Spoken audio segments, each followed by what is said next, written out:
welcome to the deep dive. Today, we're going deep into some pretty thought-provoking stuff that you sent our way. Excerpts from this book called Stolen Legacy. Okay. And this book, it makes a pretty bold claim. Right. It suggests that a lot of what we think of as like classic Greek philosophy might have actually come from Egypt. Yeah, it's a really fascinating challenge to the traditional narrative of Western intellectual history. Right. You know, the book is arguing that this thing called the Egyptian mystery system, which was a structured institution of knowledge going way back, that it had a really profound influence on Greek philosophical thought. So we're talking about like a potential rewriting of history here. Yeah. Stolen Legacy specifically focuses on the period when Greek philosophy supposedly emerged around the 6th century BC. Yeah. But here's the thing. Greece wasn't exactly a peaceful place for philosophical pondering back then. No, not really. The book actually points out that Greece was kind of a hotbed of conflict during that period. They had all this warfare going on, both internal struggles between city-states and external threats like the Persian Empire. I mean, just imagine trying to contemplate the meaning of life while you're dodging arrows on a battlefield. Not exactly the ideal setting for deep reflection. No, not at all. Stolen Legacy uses this context to question if Greek society was even ready at the time to come up with such a complex system of thought. Exactly. The book argues that developing that kind of sophisticated philosophical system, you need a level of stability and leisure that the Greeks just didn't have. Yeah, you need time to observe and contemplate and debate and write. Exactly. And all that is pretty hard to do when you're constantly fighting for survival. Yeah. You're not going to be sitting around, having these deep philosophical conversations when you're worried about getting attacked. Makes sense. So if Greece wasn't the ideal breeding ground for philosophy, then where does Egypt fit into this whole picture? Well, that's where the stolen legacy theory gets really interesting. It paints a very different picture of ancient Egypt. It was a place with deep intellectual and spiritual traditions that were preserved and cultivated within this institution called the Egyptian mystery system. Okay, so let's unpack this mystery system. What was it exactly, and why does the book think it's so important? Think of it as a highly organized system of knowledge, almost like an ancient university, with different orders of priests, each specializing in specific areas of knowledge. We're talking about astronomy, mathematics, medicine. Wow. What we now call the 7 liberal arts, and even magic. Whoa, they had a whole curriculum. It sounds like they covered pretty much everything. Yeah, pretty much. Yeah. The book is basically saying that the Egyptians had this incredibly advanced system of education going on. But how do we even know about this mystery system? Is there any evidence to back up these claims? Absolutely. Stolen Legacy draws on accounts from figures like Clement of Alexandria and Diodorus, who actually describe the system in detail. Really? Yeah, for instance, Clement talks about these 6 orders of priests, each with specific duties and a requirement to master a certain number of the 42 books of Hermes. 42 books? That's like a whole library. What were these books even about? Were they purely religious texts or something more? That's the thing. They weren't just religious doctrines. These books, according to Stolen Legacy, formed the basis of a comprehensive system of knowledge covering tons of subjects way beyond theology. So the book is suggesting that this Egyptian mystery system, with its structured learning and vast body of knowledge, actually came before the emergence of Greek philosophy. That's the core argument. Maybe a pretty radical idea. Yeah. If it's true, it means that the intellectual foundations of Western philosophy might have been laid in Africa, not Greece. Exactly. And Stolen Legacy actually goes even further.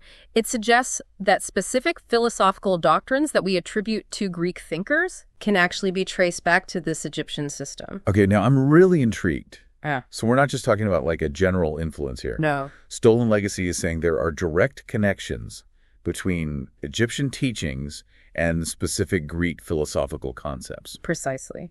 And to understand how this alleged transfer of knowledge happened, we need to look at 2 very famous historical figures, Alexander the Great and his tutor Aristotle. All right, let's bring Alexander the Great into the philosophical ring.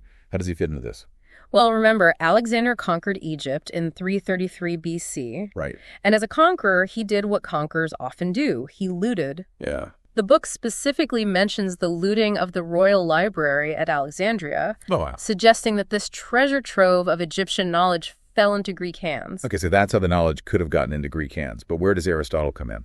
Stolen Legacy suggests that Aristotle, being Alexander's tutor and all, had access to this plundered Egyptian wisdom. Interesting. The book even critiques the traditional narrative about Aristotle's education, questioning how he could have produced so much scientific work if he only learned from Plato, right, who was mainly a philosopher.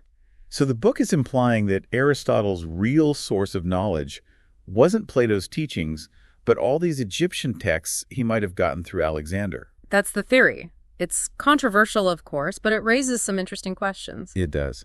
Yeah. But if this theory holds any water, why haven't we heard about it before? Why has this alternative narrative been buried for so long? That's a big question that Stolen Legacy tries to answer. The book argues that this story has been suppressed, that there was a deliberate effort to downplay the African contribution to Western civilization. Really? Yeah.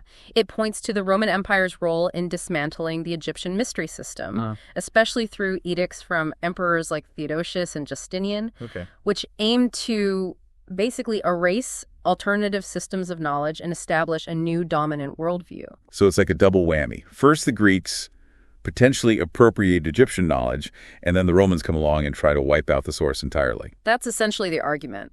And Stolen Legacy says that this suppression was intentional. Wow. A way to solidify a new power structure and diminish the perceived influence of Africa. That's heavy stuff. Before we go down that rabbit hole, let's take a closer look at some specific examples. Okay. Stolen Legacy claims that several key philosophical doctrines that we attribute to the Greeks actually originated in this Egyptian mystery system. Where should we start? Let's start with the Memphite Theology, which is a key Egyptian text that predates all the known Greek philosophers. Right.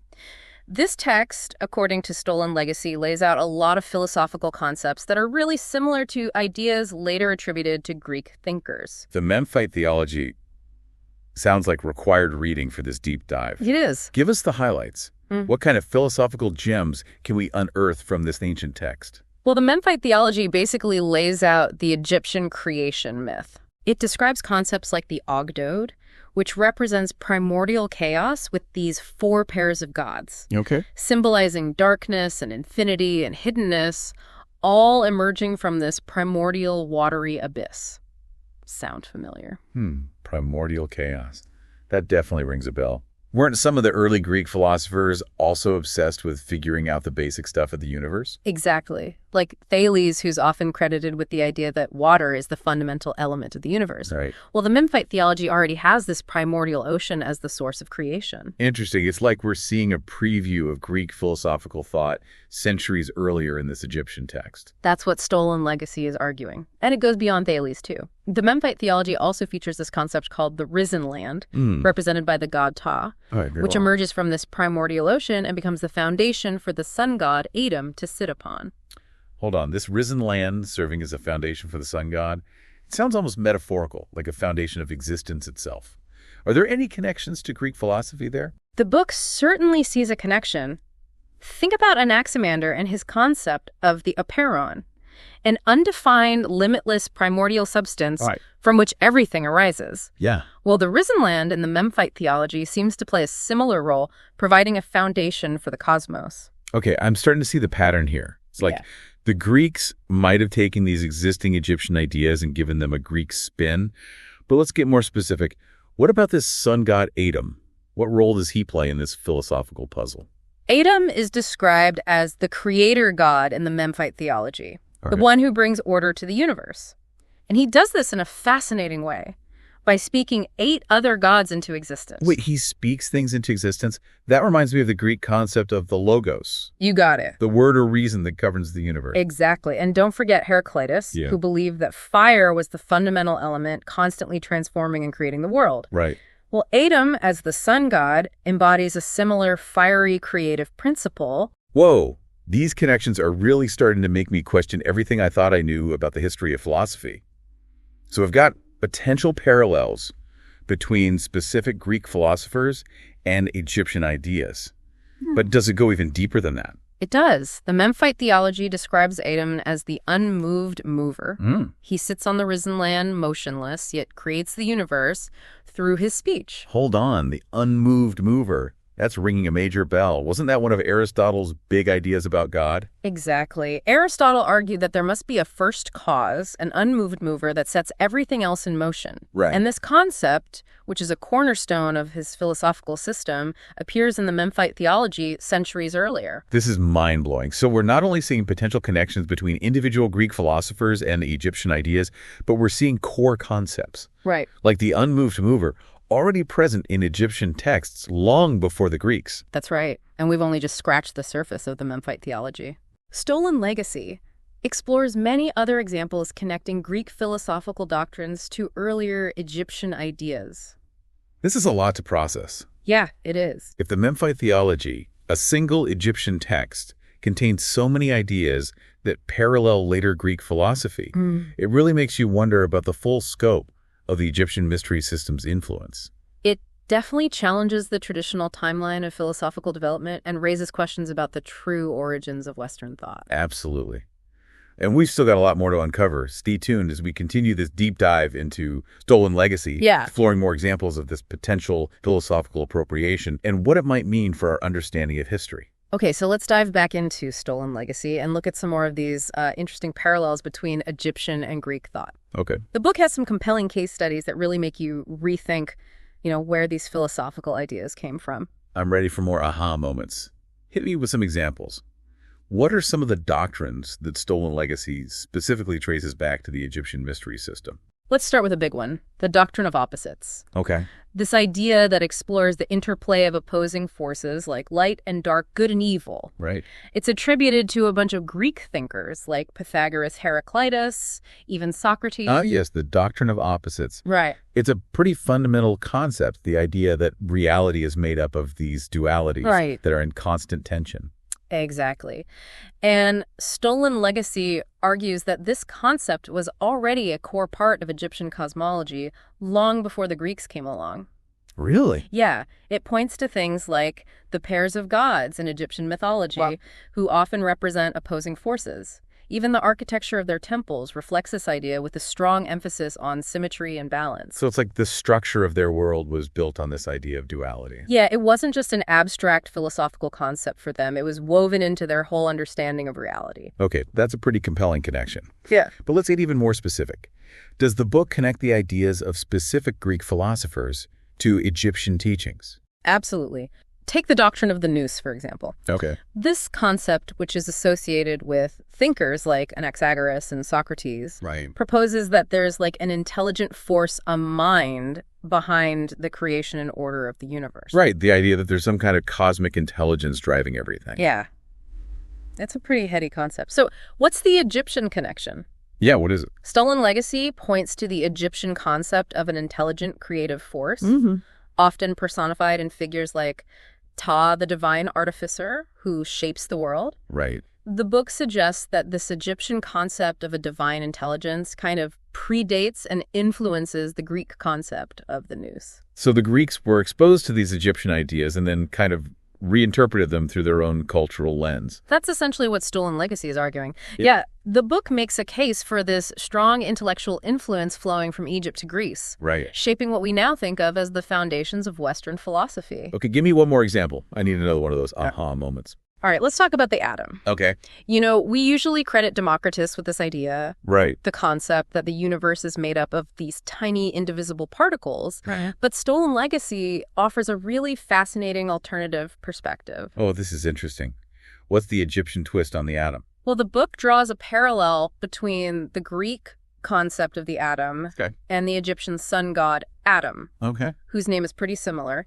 In Egyptian mythology, Atum creates the world out of himself. He creates the world out of himself. So he's like the ultimate building block. That's the idea. Stolen Legacy is suggesting that this Egyptian concept of a self-generating creator god might have influenced the Greek idea of the atom as this fundamental, indivisible unit of reality. Okay, so we've got the doctrine of opposites, the concept of the gnosis, and even the atom possibly having roots in Egypt. It's a pretty convincing argument, at least based on what we've seen so far. Yeah, it's thought-provoking for sure. And these are just a few examples that Stolen Legacy highlights. Right. The book actually dives into many other doctrines and really builds a case for this pervasive Egyptian influence on Greek thought. We're going to have to take a long, hard look at our philosophy textbooks after this. Oh. But before we get too carried away, let's talk about how this knowledge supposedly got from Egypt to Greece. Right. Stolen legacy suggests that Alexander the Great and Aristotle played key roles in this whole philosophical exchange.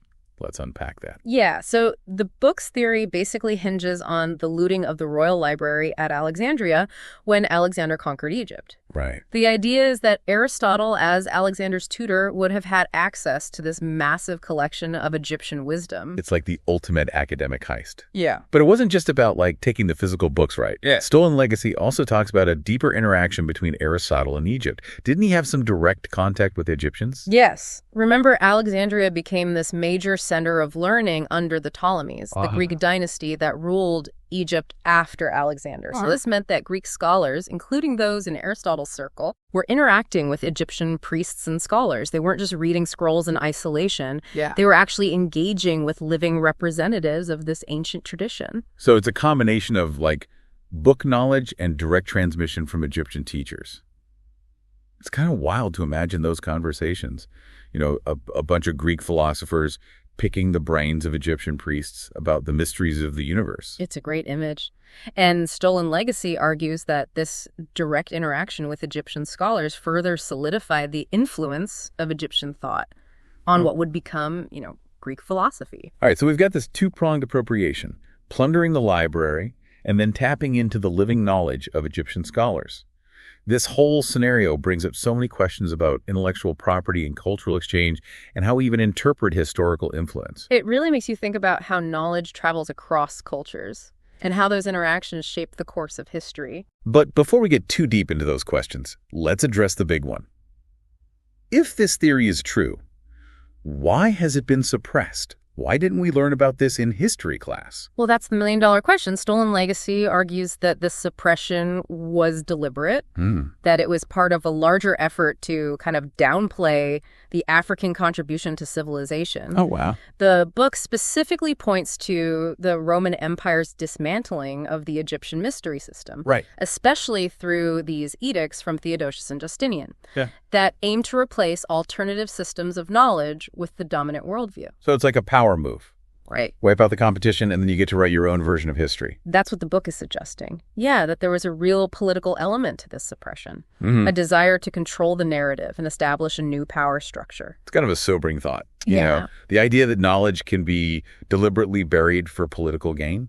Right. But this brings us to the heart of Stolen Legacy's message. Yeah. It's not just about exposing this historical injustice. It's a call for re-education, a call to re-examine the very foundations of Western thought. Exactly. The book challenges us to really look critically at the traditional narrative of Western intellectual history, Yeah. to question where our knowledge comes from, Right. and to acknowledge the contributions of Africa that have often been overlooked. This deep dive has been a real eye-opener. You know, it's made me realize how much we take for granted about the history of ideas, Yeah. how easily these narratives can be shaped and reshaped over time to fit a certain agenda. It's a powerful reminder that history is not just this fixed set of facts, Right. but an ongoing dialogue, Yeah. open to interpretation and revision. Absolutely. Stolen Legacy presents a very challenging perspective, one that asks us to question everything we thought we knew about the origins of Western thought. Yeah. But before we go too far down that rabbit hole, let's pause here and give you, our listeners, some time to process all of this. We'll be right back to continue this deep dive and figure out what it all means for us today. Welcome back to the deep dive. We've been on this crazy journey, exploring this fascinating and controversial theory from Stolen Legacy. Yeah, it's a lot to process, this whole idea that much of what we think of as like classic Greek philosophy could actually have roots in the Egyptian mystery system. It really is. It makes you kind of rethink, the whole timeline of Western intellectual history. Right. And who gets credit for shaping these like fundamental philosophical ideas. Yeah. We've uncovered some pretty mind-blowing connections, like the doctrine of opposites and the concept of the Gnost, Right. and even the atom, all possibly having parallels in ancient Egyptian thought. It really makes you wonder how much we've missed or just like gotten wrong when it comes to the history of ideas. That's what's so powerful about a book like Stolen Legacy, It really pushes us to dig deeper and question these assumptions. And be open to these alternative narratives, especially when those narratives have been kind of marginalized or suppressed. Yeah, the book makes a strong case for the influence of the Egyptian mystery system, this ancient institution of knowledge that it claims was like systematically dismantled and erased from history. Yeah, the book argues that this suppression was intentional, a way to control the narrative and kind of establish a new worldview that downplayed or completely erased the contributions of Africa. That's a really disturbing thought. Yeah. But it also kind of highlights the importance of critical thinking and questioning where our knowledge comes from. Absolutely. Stolen legacy isn't just presenting an alternative history. It's like a call to action, urging us to re-educate ourselves and recognize the role that Africa played in shaping civilization. It's about reclaiming a more accurate and inclusive understanding of our intellectual heritage, Right. One that recognizes the interconnectedness of cultures and the flow of ideas across time and continents. This whole deep dive has left me feeling like we've been looking at this puzzle with missing pieces, and Stolen Legacy is trying to fit those pieces back in to give us a more complete picture of the history of philosophy. That's a great analogy. It's about recognizing that knowledge is rarely created in a vacuum. It builds on foundations laid by others, often across cultural boundaries, and we need to be aware of those connections. It makes you wonder, if the history of philosophy can be rewritten, what other narratives might need revisiting? Right. What other voices have been silenced or just overlooked? That's the amazing thing about history. It's this ongoing process of discovery and reinterpretation. Yeah. Stolen Legacy is just one example of how new perspectives can challenge the accepted story and make us rethink what we thought we knew. It's a good reminder that we should always approach history with a critical eye. Yeah. Questioning the sources, considering different perspectives, and being open to the possibility that there's always more to learn. Exactly. And that's what the deep dive is all about, encouraging you to explore and question and keep diving deeper into this fascinating world of knowledge. So listener, what are your takeaways from this deep dive into Stolen Legacy? Has it changed how you think about the history of philosophy? What questions does it raise for you about cultural exchange and intellectual property and how we create these historical narratives? We'd love to hear your thoughts. Keep those brain cells firing, and until next time, happy diving.